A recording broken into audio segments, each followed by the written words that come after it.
Most WordPress plugin tutorials are confusing and take hours to understand. But in this video, I will show you how to create your first plugin in just 10 minutes step by step. By the end of this video, you will have your own working plugin like this. I have been working with the WordPress for 9 years and honestly, creating a plugin is much simpler than most people think. So now let's start with our first custom plugin.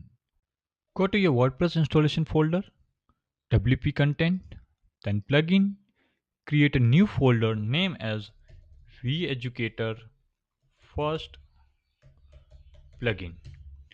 Now create a new file in this folder as Veducator first plugin.php.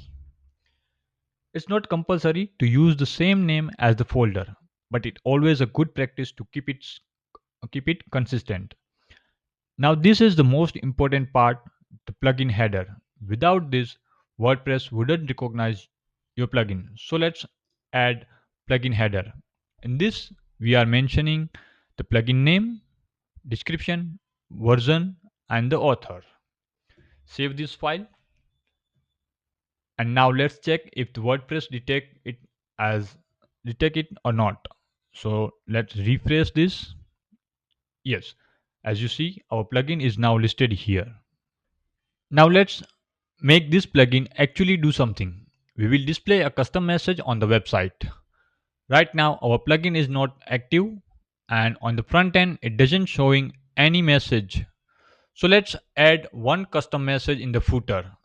So for that, go to the plugin file, add one function and hook it with the add action to display this message in the footer. So we are using WP footer hook, and now let's save this file.